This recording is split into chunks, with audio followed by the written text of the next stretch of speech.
Atenção! Começa agora uma teleaula de História do Ensino Médio. Você vai assistir a teleaula de número 37. Bons estudos! Tempo de unidade e de conquista. Esse é o nome da unidade 5 do curso de História do Telecurso que se inicia agora. Nesta e nas próximas teleaulas, veremos como o século XIX caracterizou-se pelos esforços de construção da unidade e da identidade nacionais a partir das experiências ocorridas no Brasil e na Europa, especialmente em países que se unificaram na época, como a Itália e a Alemanha.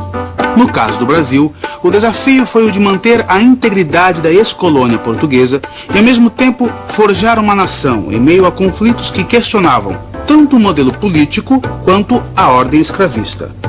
Conflitos que deixavam expostos que a realidade negra e indígena da população brasileira contrariava o desejo de sua elite de torná-la semelhante à Europa. No caso europeu e norte-americano, surge paralelamente o movimento de expansão imperialista de capitais e de conquista neocolonial sobre a África, a Ásia e a América.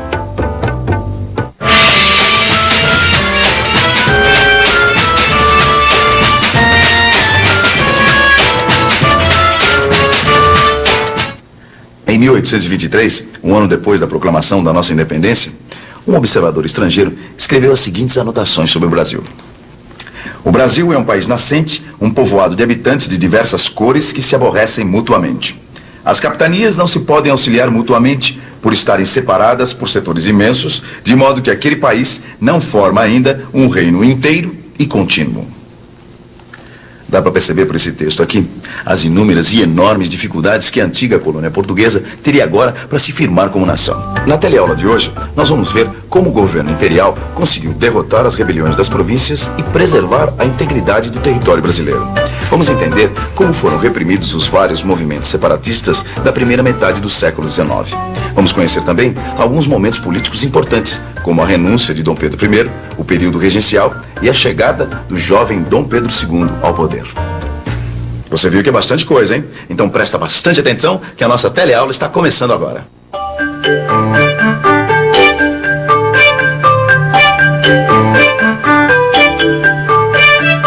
Nós estamos no coração econômico de São Paulo, é por isso que aqui está tão movimentado. Agora eu quero que você preste atenção numa coisa. Olha só essa placa ali.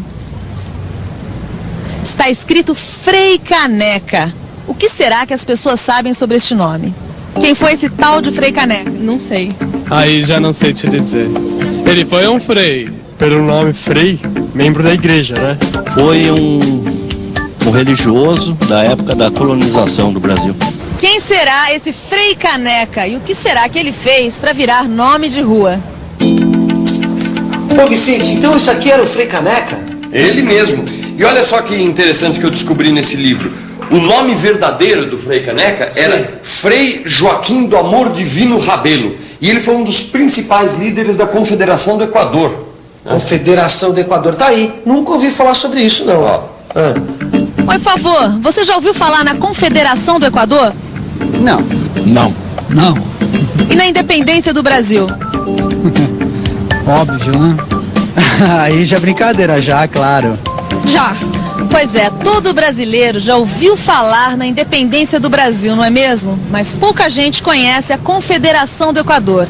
Acontece que essas duas coisas estão bastante ligadas. A Confederação do Equador foi um dos movimentos separatistas que ocorreram no Brasil logo após os primeiros anos da independência. As províncias que formavam a Confederação do Equador queriam se separar do Império e formar uma república.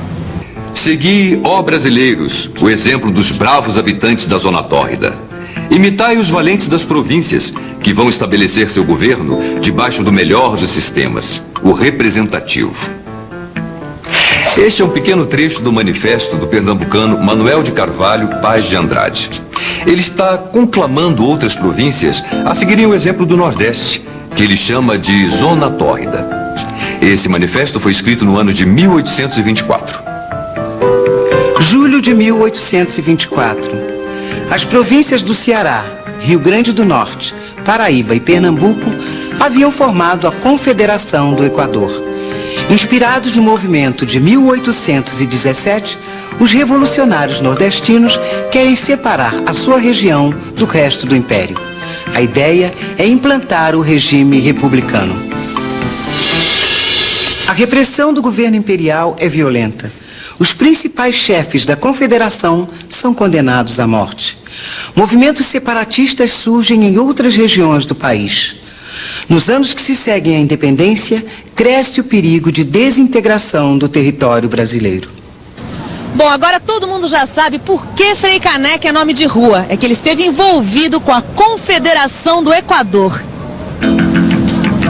Frei Caneca criticava o governo de Dom Pedro I. Ele considerava a Constituição Imperial autoritária e centralizadora. Autoritária porque havia dado um poder excessivo ao imperador. Centralizadora porque havia negado autonomia às províncias, tornando-as dependentes do poder central.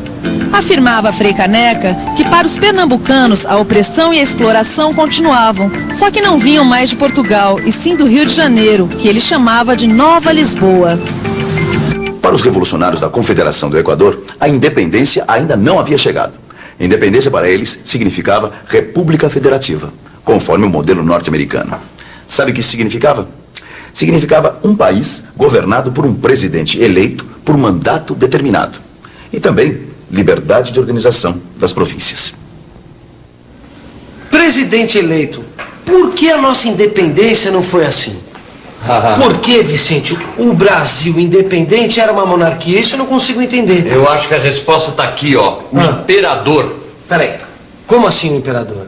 Não, você tem que lembrar, Gil, que nessa época a figura do imperador era conhecida em todas as regiões do país, não é? Ah, é claro. A figura do imperador devia ser uma espécie de garantia de que o território brasileiro não ia se dividir. Exatamente. E você tem que lembrar que a América Espanhola independente era republicana e dividida, e isso assustava a elite política brasileira. Então, desde as chamadas guerras da independência, que a preocupação em preservar o território era muito grande. Sim, mas agora você deve estar se perguntando, mas a independência brasileira não foi feita sem derramamento de sangue? Não foi bem assim, não. O processo de independência não foi tranquilo como muita gente pensa. No Pará, no Maranhão e principalmente na Bahia, as tropas portuguesas resolveram não aceitar a independência proclamada por Dom Pedro I. Foram então contratados oficiais estrangeiros para comandar o exército brasileiro, que impôs às províncias a aceitação da independência e manteve a unidade territorial do Império. Além de enfrentar as tropas portuguesas e reprimir e sufocar os estados da Confederação do Equador, o governo imperial teve que reprimir a ferro e fogo outros movimentos de separação.